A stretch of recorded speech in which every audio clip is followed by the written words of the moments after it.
just talked a bit about his belief that we need to condition aid to Israel in the event of some sort of annexation of the West Bank as promised by Bibi Netanyahu. Is that something that you would also support? That would be my first move. First of all, I think that, look, what I hope is that as Israel forms a new government, that we're going to have a new opportunity to work with our ally to ensure that there is not unilateral annexation, that we pursue a two-state solution, which, as you all know, has been the approach that the United States has taken for a very long time and used to have strong support, I think, on both sides of the aisle. And so my hope is that we can work like crazy so that we don't get to that point. I would not take it off the table, but I want to focus on what we can do, hopefully with a new government and a new president in January of 2021 that is willing to work with our allies to avoid that. So I just want to push you on this a little bit because I think, Ben and I have been fairly clear about our beliefs on Prime Minister Netanyahu versus Benny Gantz, but I think, there's a sense that on the peace process question, they won't be as different as people might hope.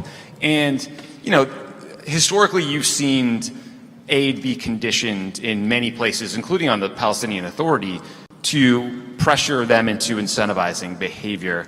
The American taxpayer is doing, I think, $3.8 billion a year in security assistance to Israel because of our boss. President Obama signed this 10-year MOU. Why isn't it appropriate to sort of normalize the way that aid is treated and to use it as, a carrot and stick approach towards pushing for policies that we think are in the security of Israel and in the U.S.? Well, I mean, the fact is that in so many different ways, we do have a carrot and stick approach, whether we're dealing with money that's domestically granted or with foreign assistance, including security assistance. And so I think that framework already exists. The intensity of it or the specificity of it may be something different. That's why I say I would not take that off the table.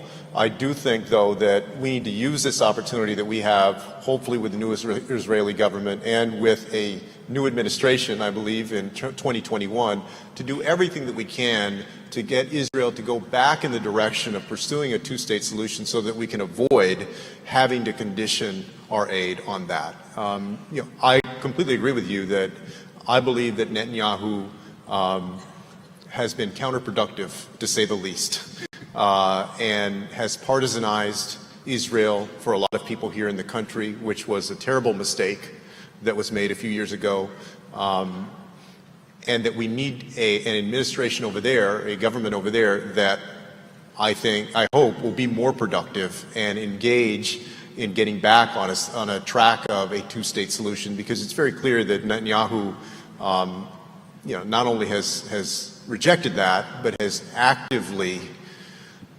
campaigned for his own political benefit far away from that.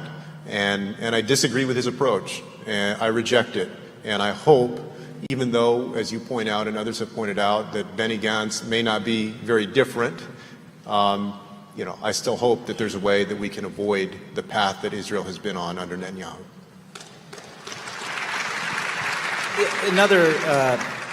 Another question is, there's how do we engage the government of Israel when the new president comes in? Another way of looking at this also is how do we engage the Palestinians who, have seen the United States Embassy move to Jerusalem, have seen their own diplomatic relationship with the U.S. essentially downgraded because the consulate that used to be the representation towards them is now obviously been subsumed by the embassy, seen efforts by the Trump administration to cut off assistance to them, and frankly, even to Palestinian citizens of Israel.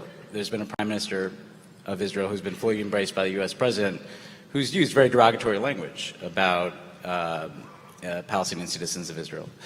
What would you do coming into office to try to set a new tone with the Palestinian people as well as the Israeli people?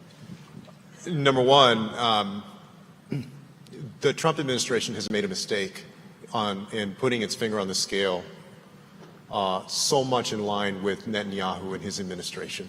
And I am glad to see in this Democratic primary that the voices of folks who are concerned about the rights of Palestinians has emerged, has risen stronger than before. I think that's a good thing. And I hope that that also figures into our approach in the future. Under me, it would. So here are a couple things I would do, and you mentioned one of them, which is that we need to reestablish a U.S. consulate in East Jerusalem and make clear that under a two-state approach, that would be the embassy under a Palestinian state. In addition to that, we need to ensure that they have the opportunity to restart their mission here in the United States. Right? I would also restore the UN funding, UN RWA funding that was stripped by the Trump administration, which was a mistake, to provide aid that is desperately needed.